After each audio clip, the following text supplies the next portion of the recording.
Hi friends, ఈ వీడియోలో మీరు మీట్ అవుతున్నారు weight loss recipe cabbage soup. ఇది వెయిట్ లాస్ డైట్ చేయాలి అనుకునే వారికి బెస్ట్ రెసిపీ అవుతుందండి. ఎందుకంటే దీనివలన డైజెషన్ సిస్టమ్ ఇంప్రూవ్ అవుతుంది, కిడ్నీ ఫంక్షనింగ్ బాగుంటుంది, ఇంకా బ్లడ్ ప్రెషర్ను కంట్రోల్డ్గా ఉంచుతుంది. దీనివలన హార్ట్కి కూడా చాలా మంచిదండి. ఇది బాడీ కొలెస్ట్రాల్ను తగ్గిస్తుంది. బాడీలో చాలా ఏరియాస్కి విటమిన్ సి అవసరం ఉంటుందండి. అయితే విటమిన్ సి క్యాబేజ్లో చాలా వరకు మీకు లభిస్తుంది. సో దీన్ని తప్పకుండా మీ డైట్లో పాటించండి.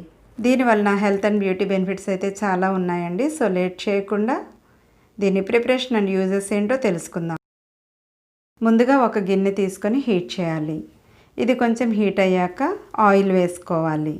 నేనైతే సన్ఫ్లవర్ ఆయిల్ తీసుకున్నానండి, కానీ దీనికంటే ఆలివ్ ఆయిల్ అయితే చాలా మంచిది. ఈ ఆయిల్ కొంచెం హీట్ అయ్యాక చిన్నగా కట్ చేసిన అల్లం, ఇంకా చిన్నగా కట్ చేసిన వెల్లుల్లి, ఇవి కొంచెం హీట్ చేశాక చిన్నగా కట్ చేసిన స్ప్రింగ్ ఆనియన్స్ యాడ్ చేయండి.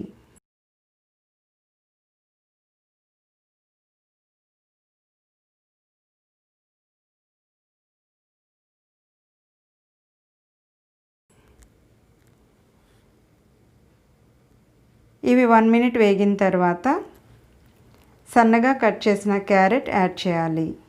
దీని తర్వాత సన్నగా కట్ చేసిన క్యాబేజ్ యాడ్ చేయాలి.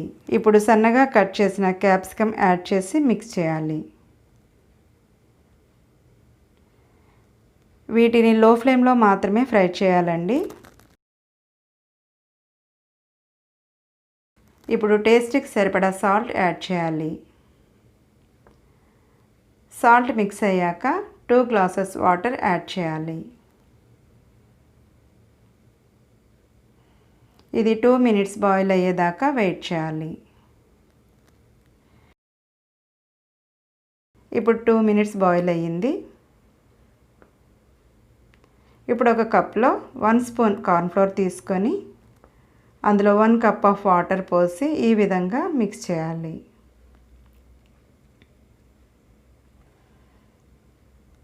ఇప్పుడు దీన్ని బాయిలింగ్ మిక్సర్లో యాడ్ చేయాలి.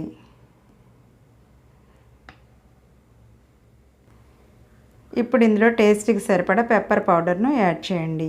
ఆ తర్వాత సన్నగా కట్ చేసిన పుదీనా, కొత్తిమీర యాడ్ చేసి స్టిర్ హీట్ చేయండి. సూప్ థిక్నెస్ ఇలా ఉండేలా చూసుకోండి. ఇప్పుడు స్టవ్ ఆఫ్ చేసి మీరు మీ ఫేవరెట్ బౌల్లోకి సర్వ్ చేసుకోండి. క్యాబేజ్లో చాలా న్యూట్రియంట్స్ ప్యాక్ అయి ఉంటాయండి, ముఖ్యంగా విటమిన్ కే, విటమిన్ సి. ఇప్పుడు దీని టేస్ట్ ఎలా ఉందో మా పాప రివ్యూ ఇస్తుంది, చూడండి.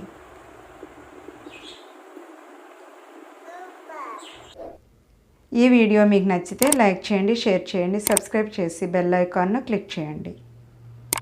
నమస్తే.